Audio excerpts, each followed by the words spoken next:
নারী বিষয়ক সংস্কার কমিশনের কোরআন বিরোধী নীতিমালা ও কমিশন বাতিল, ফিলিস্তিন এবং ভারতের মুসলিম গণহত্যা ও নিপীড়ন বন্ধের দাবিতে আজকের গণসমাবেশ অল্প সময়ের ভিতরে ইনশাআল্লাহ তাআলা শুরু হবে।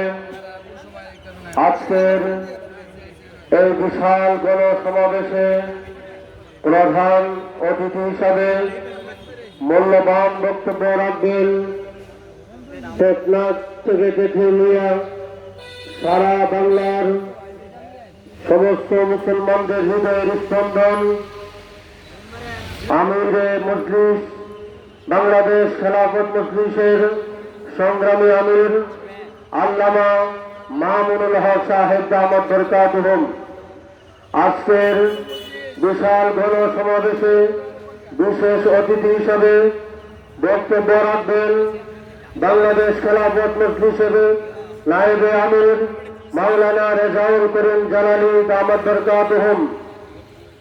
আরও মূল্যবান বক্তব্য রাখবেন বাংলাদেশ খেলাফত মজলিসের সংগ্রামী মহাসচিব মাওলানা জালাল উদ্দিন আহমদ।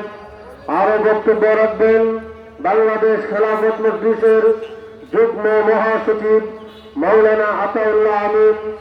আরও বক্তব্য রাখবেন বাংলাদেশ খেলাফত মজলিসের সংগ্রামী সাংগঠনিক সম্পাদক ব্রাহ্মণবাড়িয়ার কৃতি সন্তান আল্লামা মুফতি মুহসিনুল হাসান দামাত বরকাতুহুম। আরও মূল্যবান বক্তব্য রাখবেন মাওলানা হাসান জুনাইদ।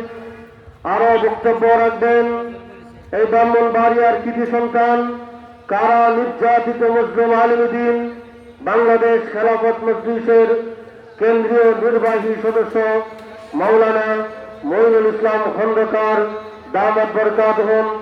আজকের এই বিশাল গণসমাবেশে সভাপতিত্ব করবেন বাংলাদেশ খেলাফত মজলিস ব্রাহ্মণবাড়িয়া জেলা শাখার সভাপতি হাফেজ মাওলানা খন্দকার আব্দুল আজিজ দামাত বরকাতুহুম।